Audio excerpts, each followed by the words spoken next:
Today we're making the soul of Haitian cuisine. It is Epis, and Epis is the foundation. If you ever tasted authentic Haitian food, you tasted this, plain and simple. And this is a fresh blend of herbs, peppers, and garlic that bring flavor to everything. To chicken, pork, fish, rice, beans, you name it. Let's create. Let me introduce you to the ingredients. You don't need anything fancy. Here's what goes into a traditional Haitian epis. It's very simple. So everything is going to go into a blender or a food processor.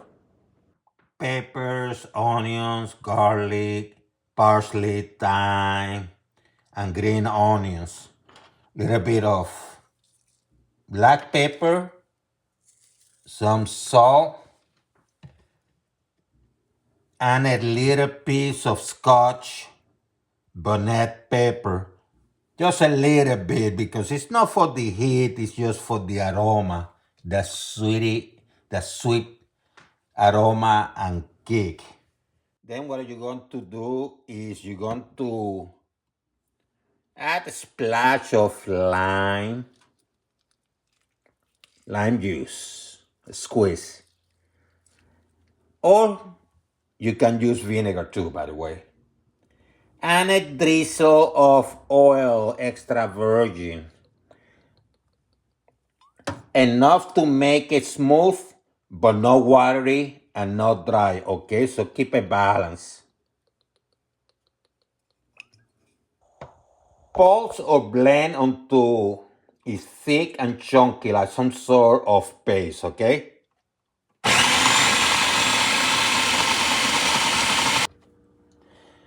You're going to smell it right away. This is pure Haiti flavor. Store it in a glass jar with a little bit of oil on top, the extra virgin, just a tiny bit, few drops.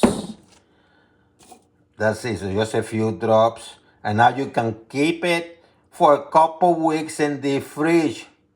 And some people, like myself included, might even freeze it in ice cubes, so you can use an ice cube of this when you need it for your cooking. And that's it. Epis. Epis, the base and foundation of every great Haitian dish.